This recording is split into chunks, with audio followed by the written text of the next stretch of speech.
Welcome to the Deep Dive with Bobby and Michelle, taking a deeper dive into things like books and videos, giving you a view of what's under the surface. Sit back and take the Deep Dive with Bobby and Michelle. Welcome to the Deep Dive.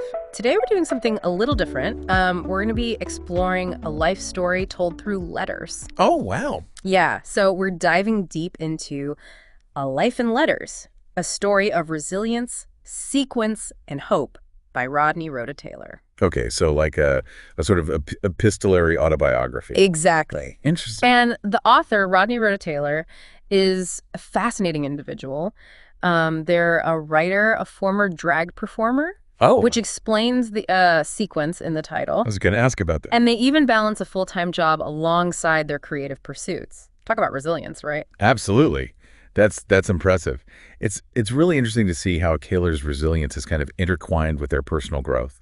Yeah. It's not just about like enduring tough situations, you know, but it's about actively seeking self-discovery and transformation in the midst of all of life's challenges. And you see this reflected throughout the letters, from their early years growing up in Prineville, Oregon, to their eventual move to New Orleans. Speaking of Prineville, Oregon, it's interesting to think about how that small-town environment might have shaped Taylor's journey. Did growing up there contribute to their drive to push against societal norms? It's certainly possible. I mean, small towns often have, strong unspoken expectations about how people should live their lives, right? Yeah. It can be a breeding ground for both conformity and rebellion. Yeah. And we see hints of both in Taylor's early letters. There's this sense of them testing boundaries and experimenting with self-expression, even as they grapple with the limitations of their surroundings. Yeah. There's one early letter that really caught my attention. It's addressed to Virginia Ham. Can you talk about the significance of that name and why Taylor chose to write to this particular figure? Yeah. Virginia Ham is a clever reference to Harvey Fierstein's iconic drag character in Torch Song Trilogy. Oh. I think Taylor's choice speaks volumes about their search for role models and sources of strength, particularly during their coming-of-age journey. And in the letter, Taylor specifically references a powerful quote from the film about respect in relationships.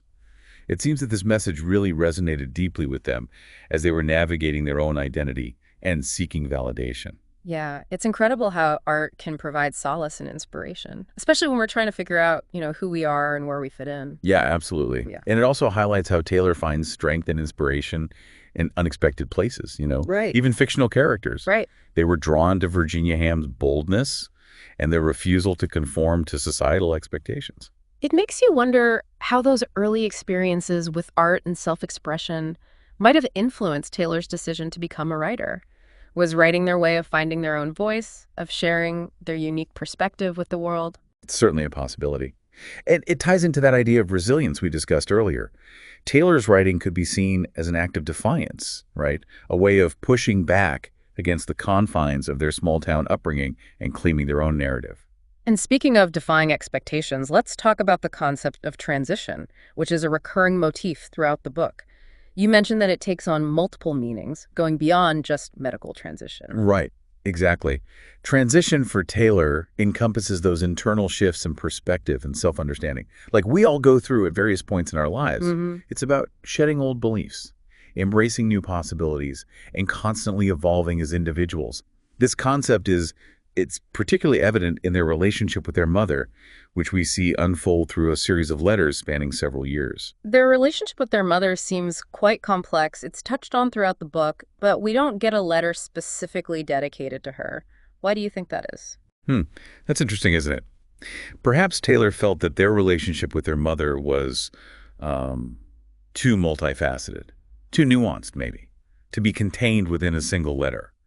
Maybe it was a relationship that defied easy categorization or explanation. Perhaps the act of writing letters throughout their life was their way of processing that relationship. Oh, interesting. Of working through the complexities and evolving emotions. That's a very insightful observation. It reminds us that relationships, especially family relationships, are rarely simple or static, right? They evolve, they shift, they challenge us to grow and adapt. And we see glimpses of this evolution in the letters Taylor writes throughout their adolescence and young adulthood. There's a clear shift in tone and perspective suggesting a gradual process of understanding and acceptance. Right. And it's worth noting that this journey of self-acceptance extends beyond Taylor's relationship with their mother. It's a theme that permeates the entire book, touching on their experiences with body image, religion, and societal expectations. Now, when it comes to challenging societal expectations, Taylor doesn't hold back. There's one particularly pointed letter addressed to Dear Christians. Oh, yes. That letter is where Taylor's willingness to challenge convention really shines through. It's a bold critique of hypocrisy and judgment within certain Christian communities. They certainly don't mince words. They directly call out the hypocrisy they witnessed, drawing a stark contrast between those who preach love and acceptance and those who seem more focused on condemnation and exclusion. Yeah, it's a powerful statement, especially considering Taylor's upbringing in a small town where religious beliefs likely held significant sway.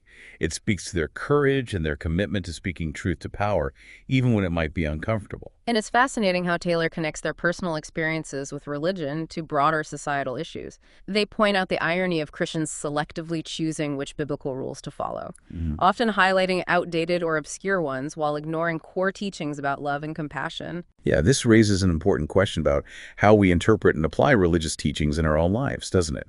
Are we truly living by the principles we claim to uphold, or are we cherry-picking to suit our own biases and prejudices?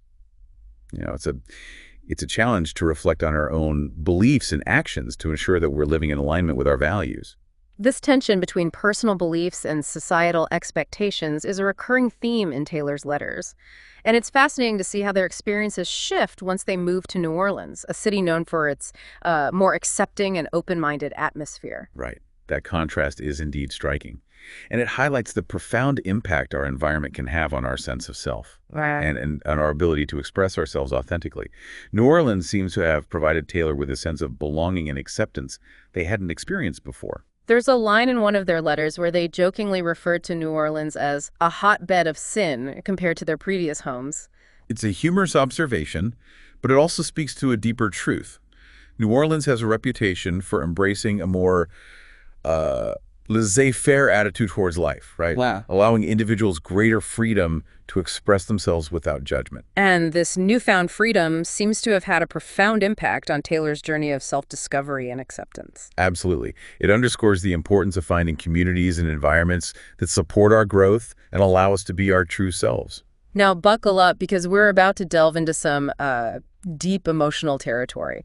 Taylor's letters to anxiety and depression are some of the most raw and honest pieces of writing I've ever encountered. You're right. These letters provide a window into the internal battles so many of us face, but often struggle to articulate. Their use of language is incredibly vivid and powerful, painting a visceral picture of what it feels like to be consumed by these overwhelming emotions. The way Taylor personifies anxiety and depression is particularly brilliant. It gives these abstract concepts a tangible form, making them easier to grapple with and understand. They refer to them as unwelcome roommates, which I think is such a relatable way to describe these persistent and often intrusive feelings. In one particularly poignant letter addressed to Dear Depression, Taylor describes feeling trapped in a cycle of darkness, isolation, and self-doubt. They talk about how depression tricked them into staying home, avoiding social interactions, and pushing away friends. It's a heartbreaking description, but it's also incredibly powerful in its honesty and vulnerability. And it's important to note that Taylor doesn't shy away from the darkness. They acknowledge the depth of their struggles, the moments when it felt like these unwelcome roommates would never leave. Yeah. But what's truly inspiring is how Taylor ultimately finds a way to navigate these challenges, to reclaim their power and find moments of joy and contentment. Their journey of kicking out these unwelcome roommates and learning to live with happiness and contentedness is a testament to the human capacity for resilience and growth, even in the face of profound emotional struggles. It's a powerful message of hope and a reminder that even in the darkest of times, there's always the potential for healing and transformation. And it's a journey that resonates deeply with me personally. I think so often we strive for this elusive state of perfect happiness. Right. But, you know, the reality is that life is full of ups and downs. Yeah. Embracing that messiness, the full spectrum of human experience, can be incredibly liberating. That's so true.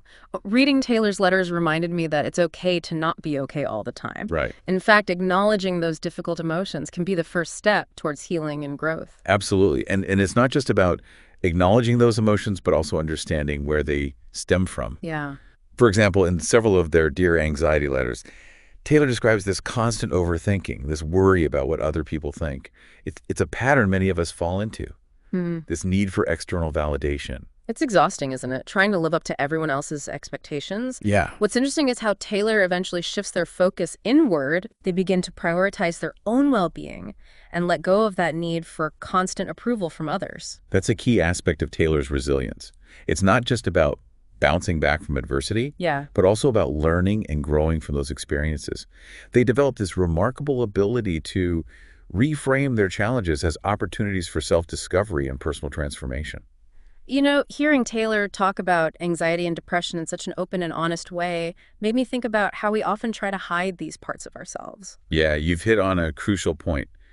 There's still so much stigma surrounding mental health. Oh, absolutely. Which can make it incredibly difficult to seek help or even admit that we're struggling. Taylor's willingness to be vulnerable in their writing is a powerful act of defiance against that stigma.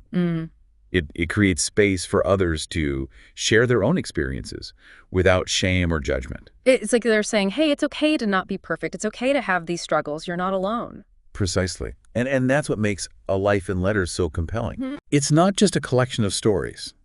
It's an invitation to connect with our own experiences and emotions on a deeper level. Yeah. It's a reminder that we're all part of this shared human tapestry, woven together by our joys, sorrows, and everything in between. Speaking of connections, I'm curious to know what stood out to you most from the book. Was there a particular letter or theme that resonated with you personally? Honestly, every letter resonated with me on some level. Yeah. But what struck me most was Taylor's unwavering commitment to authenticity. Throughout these letters, we see them grappling with societal expectations, religious dogma, and their own internal struggles, all while striving to stay true to themselves. It's a powerful testament to the importance of self-discovery and self-acceptance. It's that relentless pursuit of authenticity, that constant evolution that makes Taylor's story so inspiring. They never stop learning, growing, and challenging themselves. And that's a message we could all benefit from hearing, wouldn't you say? In a world that often pressures us to conform, Taylor's journey reminds us of the power of embracing our individuality and forging our own paths. Absolutely. Now, before we wrap up our discussion of the book itself, I wanted to touch on Taylor's experiences in New Orleans. They mentioned how much more accepting the city felt compared to their small-town upbringing. Yeah, that contrast is fascinating. It highlights the crucial role environment plays in shaping our experiences and influencing how we express ourselves. New Orleans has this reputation for being a place where people can be themselves without judgment or pretense. Right. It seems to have provided Taylor with a sense of belonging they hadn't found elsewhere. They even jokingly referred to New Orleans as a hotbed of sin compared to their previous homes. Well, it certainly has a reputation for embracing a more carefree approach to life. But beyond the party scene, it sounds like New Orleans offered Taylor a sense of community and acceptance that was profoundly transformative. And that sense of community can be so vital, especially for those who have felt marginalized or misunderstood. Yeah. It can provide a sense of validation, a safe space to explore who you are without fear of judgment. It makes you wonder how our lives might unfold differently if we all had the opportunity to live in environments that truly celebrate our authentic selves. That's a profound question. Perhaps it's a reminder to seek out those spaces, those communities where we can truly thrive, to surround ourselves with people who support our growth and encourage us to be our best, most authentic selves. Well said. So as we approach the end of our deep dive into A Life in Letters, I think it's clear that Rodney Rhoda Taylor's story is one that lingers in your mind long after you finish reading. It's a story that compels us to think critically about societal norms, to embrace our own vulnerabilities, and to never stop striving for self-acceptance and growth. And in a world that often feels increasingly divided and disconnected, it's a powerful reminder of the shared human experience that binds us together. Beautifully put. Taylor's letters are a testament to the enduring power of vulnerability, resilience, and the search for meaning in our lives. You know, as we wrap up our deep dive into A Life in Letters, I'm struck by the power of self-expression.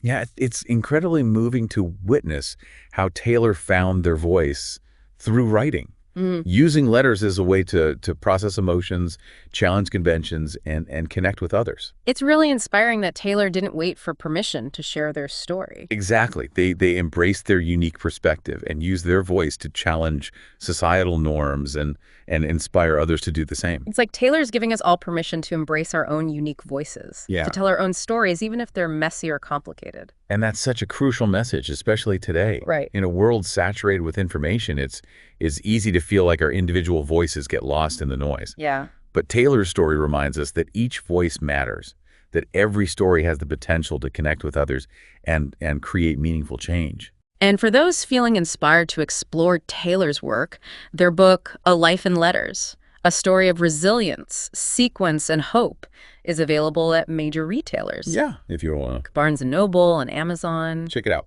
I highly recommend it. It's a truly unforgettable journey of self-discovery, resilience, and the courage to embrace one's authentic self. Now, before we sign off, I want to leave you with a final thought. Okay. If you could write a letter to your own experiences, what would it say? What transitions, challenges, or triumphs have shaped who you are today? That's a powerful question. One that encourages us all to reflect on our own unique journeys and perhaps even find inspiration to share our own stories with the world. And who knows, maybe those stories will inspire others to do the same, creating a ripple effect of empathy, understanding, and connection. Until next time, keep diving deep, keep exploring, and keep sharing your unique voice with the world. The Deep Dive podcast with Bobby and Michelle was created using NotebookLM, an AI application that is modeled on uploaded materials such as text or video. Bobby and Michelle are not humans. They are simulated podcast hosts. Their ideas, opinions, and advice are not representative of the podcast owner, Joefer, the Cranky Old Gay Guy. Joefer created the theme music using Suno.com Pro Plan and his own voice. Deep Dive image created by MS Copilot. I hope you enjoy this unique take on the subject covered.